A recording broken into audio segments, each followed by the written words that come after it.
Hey Merfolk fans, Joe here. Thanks very much for joining me today. I'm here with a replay against Storm. It's a very cool modern deck, which I unfortunately don't see very often. I like the matchup quite a lot. It rewards experience, and one of my good friends used to play Storm, so I know all of the lines of play quite well, and it's always fun when it pops up. So let's take a look at the opening hands. The opponent has 4 lands, a Serum Visions, Past in Flames, and Grapeshot. While these 3 spells are quite good, the opponent is definitely land heavy here and is going to lean really hard on the draw and scry off of Serum Visions. So definitely a potential mulligan over here. On my side, things are a little more clear cut. 3 lands, including a Cavern of Souls, and 4 Merfolk, including 2 Lords.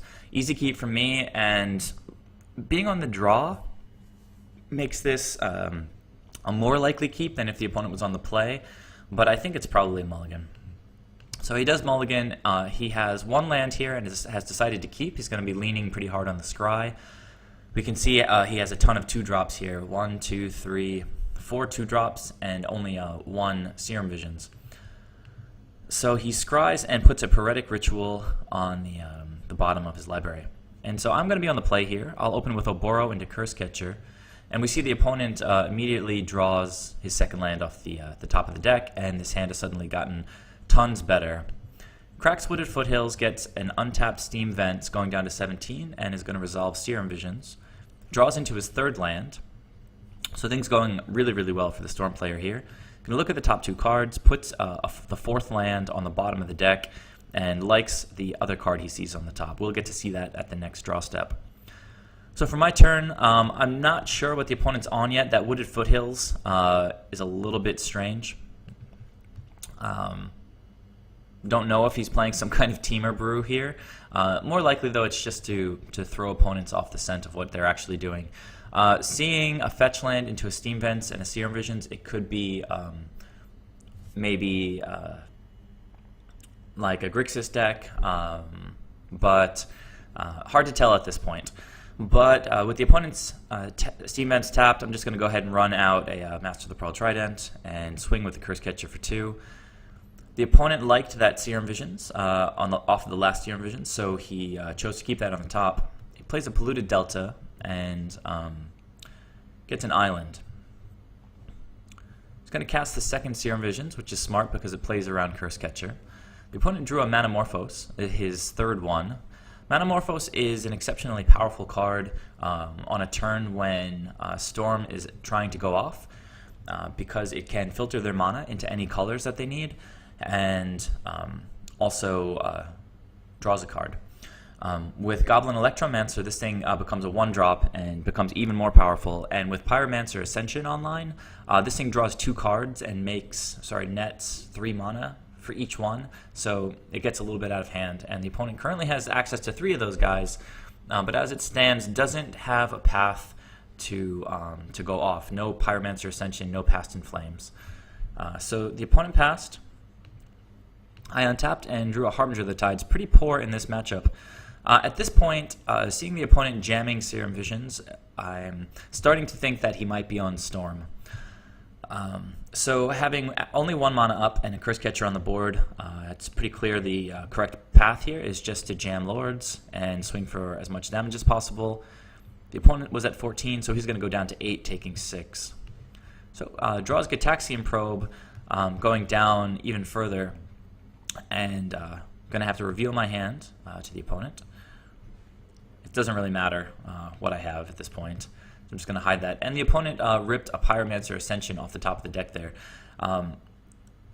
Really, really great draw off Gitaxian Probe, because as I mentioned just a moment ago, even though all of these cards are really great, the opponent didn't really have a payoff card yet. But Pyromancer Ascension is just that. So at this point, the opponent's starting to keep track of his Storm count. I have a choice as to whether I want to sacrifice Cursecatcher to deal with this Poetic Ritual. It's clear the opponent's trying to go off. If I do try to counter this, he's going to have to tap his Shivan Reef to pay for it, potentially taking him off of blue mana. But if the opponent has any Manamorphose in hand, and we can see he has 3, that's pretty easy for him to deal with because he can make blue mana with those guys. So thinking that the opponent might get a grape shot up to only 3 or 4 this turn, I decided that I wanted to try to keep as many creatures on the board as possible. So I just sort of say go ahead to the opponent here. So the Poetic Ritual resolves. The opponent does use that blue mana to get Goblin Electromancer onto the board, and now Monomorphoses are going to start taking over. So we see the net of mana here, with the spell now only costing 1. He's going to play the second one. He's going to go all the way up to 4 mana in his pool now. Draws that Grape Shot, so again, drawing very nicely. He's going to use 2 of the mana to get Pyromancer Ascension on the board. Now if he plays out this second Monomorphose here, he has 2 in the graveyard already, so he's going to get the first counter on the Ascension. And it's really important that the opponent draws a spell that he already has in his graveyard so that he can get the second counter for Pyromancer Ascension right now. And he did, he drew a Serum Visions. So he gets that second counter, draws into a Desperate Ritual. Probably not necessary this turn though. He's going to be able to cast Grape Shot. It's the 9th spell, so it's Grape Shot then plus 8 copies plus an extra one from Pyromancer Ascension, so a total of 10. I forgot about the Pyromancer Ascension copies, so I had to ask about it, and the opponent reminded me. So he thinks quite a lot about it, how to distribute the damage, and in the end he decides to go with 3 to each of the lords and 1 to the Cursecatcher. He could have chosen to do 3 at one, 2 at the next, and 1 at Cursecatcher. When that kind of a thing happens, Merfolk just kind of folds like a house of cards, because even though they're all 3/3s right now, as soon as one lord goes away, they're 2/2s, and if this guy has 2 damage marked, he'll die then, and with this guy gone, then the Cursecatcher would die as well.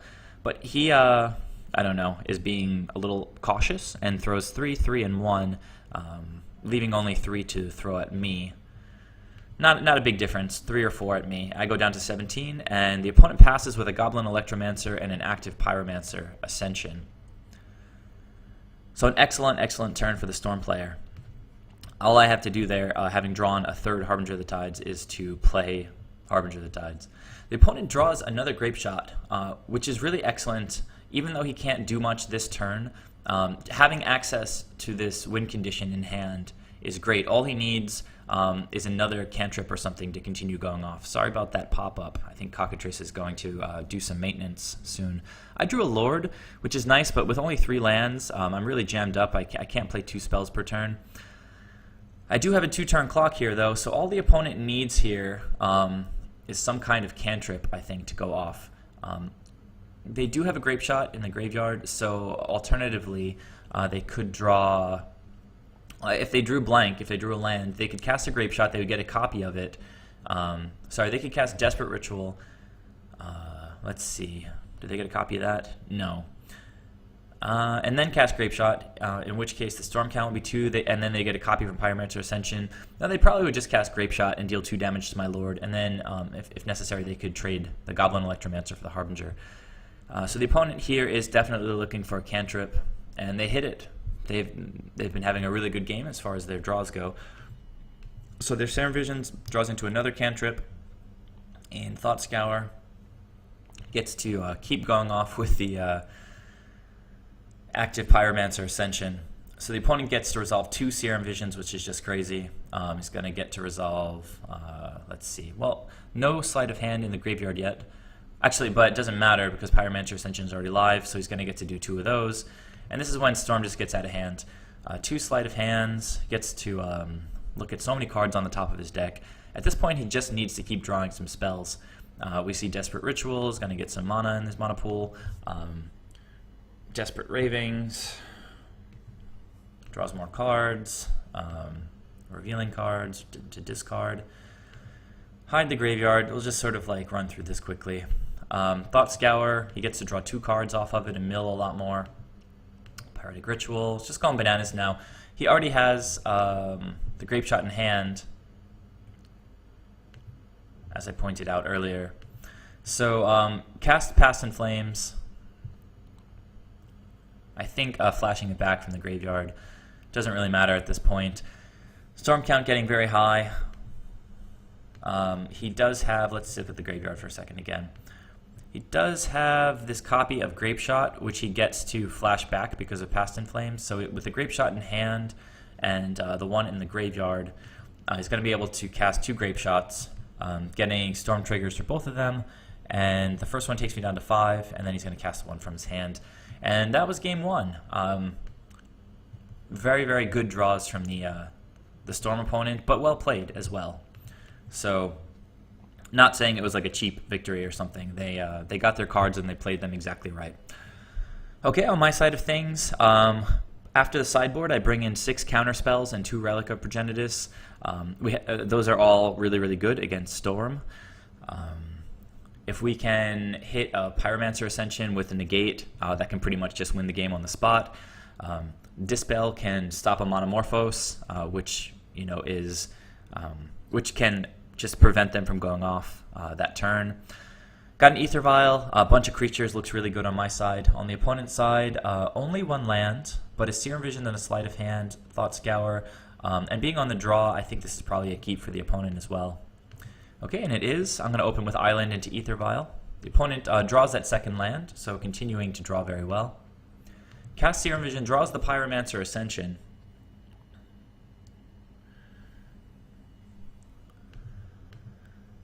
And doesn't like the Pyretic Ritual and likes the other card. So we'll see what that is next turn.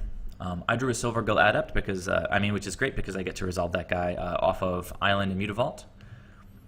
So I'll reveal Master of the Pearl Trident and drew into a Negate. So at this point I'm feeling really nice, really solid with AEther Vial and 2 counterspells. Next turn I'm going to be able to start putting more creatures onto the battlefield using AEther Vial, and I can just sit back with untapped mana for my 2 counterspells.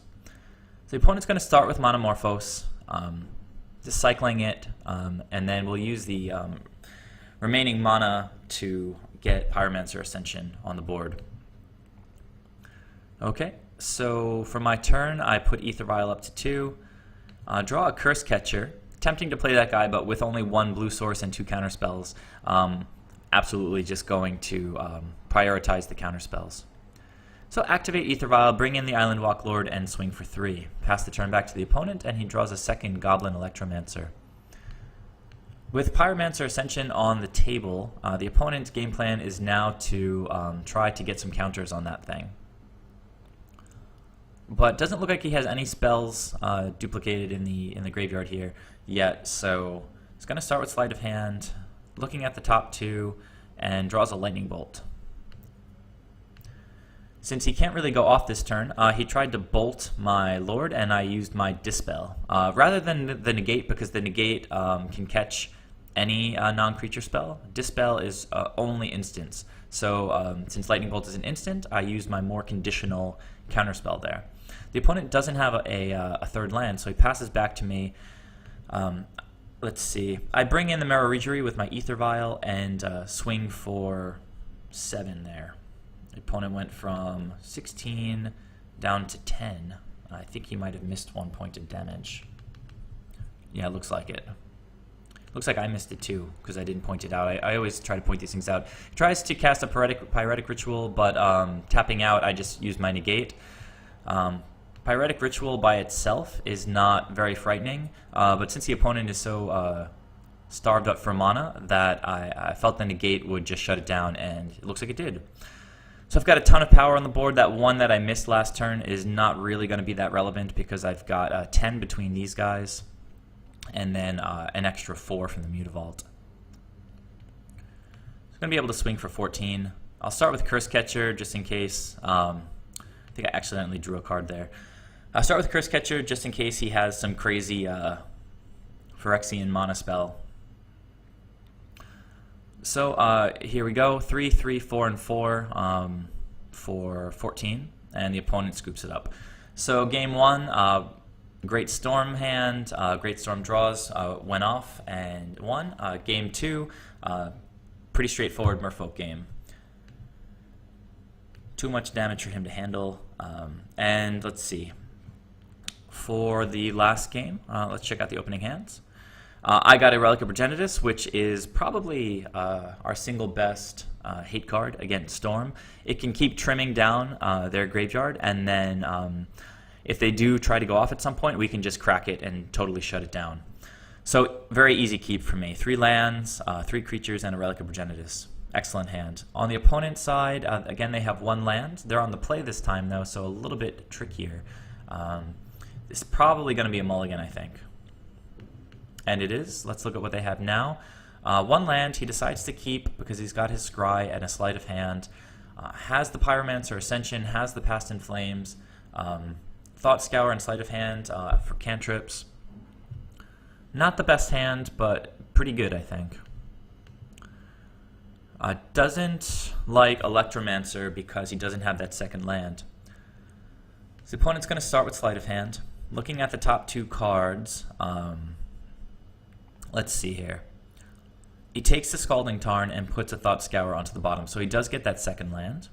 Sleight of Hand doing its job quite well. For my turn, I draw a Reejerey, which is great. Let's get that Relic onto the board and get rid of that Sleight of Hand. The Relic already starting to do work, getting rid of an actual spell without even needing to cycle it. A lot of times the opponent will have lands in their graveyard as well as spells, and if we just tap the Relic, he can always just exile his land. In that case, on the opponent's first turn, we got to exile his Sleight of Hand just by tapping the Relic, which is great. So the opponent has a turn 2 Pyromancer Ascension, very scary, but with this Relic, I get to keep trimming his graveyard down. The Scalding Tarn will get exiled, and I'm going to always keep 1 mana up this game.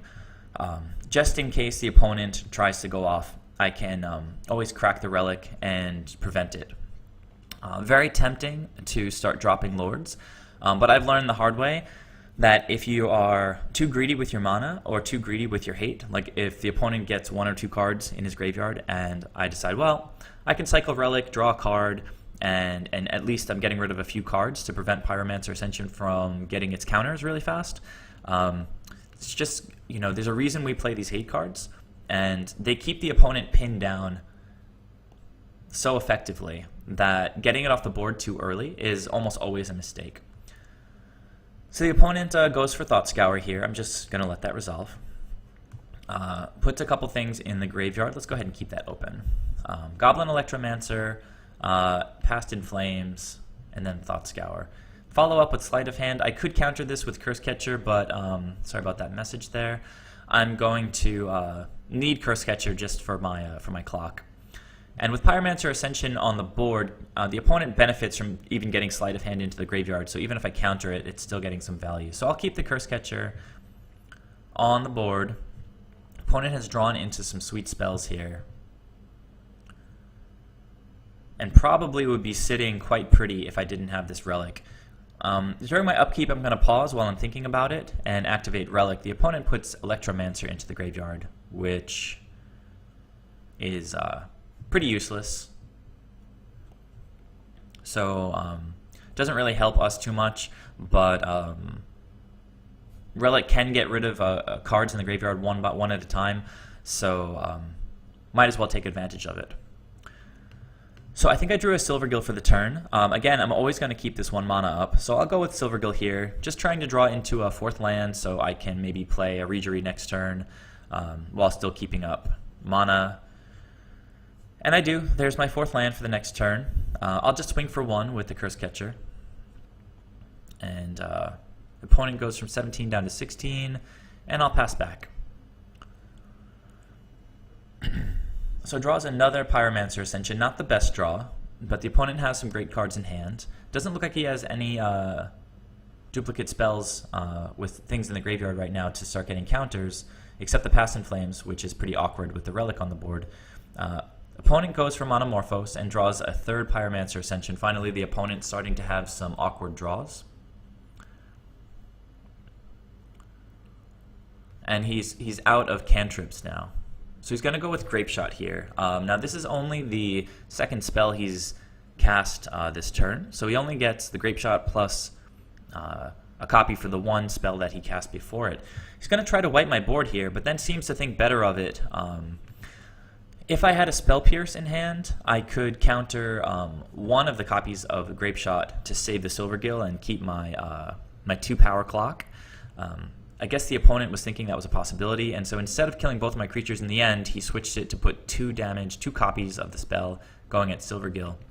It's good for me because I didn't have a Spell Pierce, and so I'll get to keep poking in with the Cursecatcher. I'm going to pause again in my upkeep, make the opponent exile one of these spells. With Pyromancer Ascension, having 5 distinct spells in the graveyard, making him get rid of one of those is pretty strong.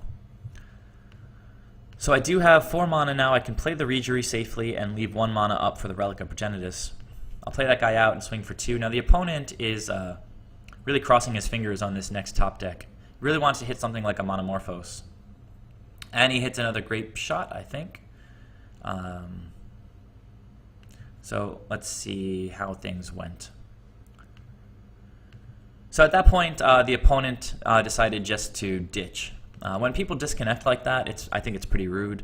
We just invested, I don't know what it was, maybe 20 minutes into a game of Magic, and just leaving without saying anything, not discussing his hand, not discussing the matchup, not saying good game, none of that stuff.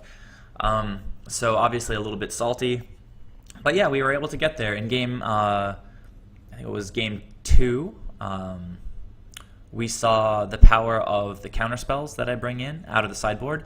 And now in game 3, we saw the effectiveness of Relic of Progenitus in this matchup. So thanks for watching, guys. Please leave any comments you might have. Let me know about your experience with the matchup, whether you think it's favorable or unfavorable. Let me know if you have any other sideboard tech that I might not have considered. So yeah, subscribe if you haven't already, and I'll catch you in the next video. Bye-bye.